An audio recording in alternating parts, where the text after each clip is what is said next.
Imagine being African, but not really African, having an African name, beautiful dark skin, and a African gap in your teeth, and everybody thinking you're from the continent, but you're actually from the United States of America. Hi, I'm Najaa Young. I'm a filmmaker, and this is the story of my life and my brother's life growing up here in America. So here's the thing. Our parents were Pan-Africanists, and in the 1970s, they began tracing our genealogy long before there were ever any DNA tests or anything. And they proudly proclaimed themselves to be African and African people.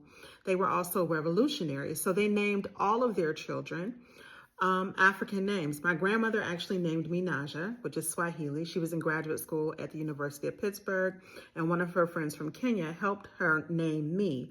My brothers were all subsequently given Yoruba names, and my parents also took Yoruba names, Yetunde and Ibiyinka.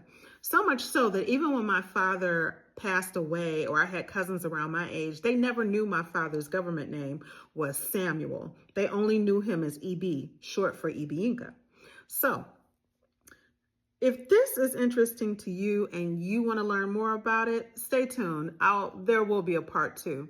But this information I wanted to share with you all because it's a unique situation to be in, to have a perspective, this duality of nationality, if you will, or duality of consciousness.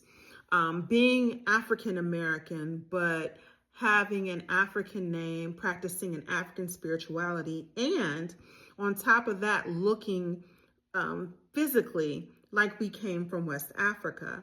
So people made comments, a lot of them were disparaging from our peers, but adults got a kick out of us because they really didn't know how to take us. We sounded like regular kids from Cleveland, Ohio, or from Pittsburgh, PA, like my younger brothers. But here we had this rich depth of culture and history behind our names, behind our spiritual practices, and it led us to be the people that we've become today. And I'm happy to say that all of my brothers carried on the tradition. They all have children, and all of their children have African names as well.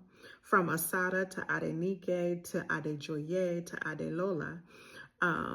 We have just a wealth of culture and history that we are still preserving and passing on down to the next generation. Can you relate? Did you grow up in the same way? I'd love to hear your story.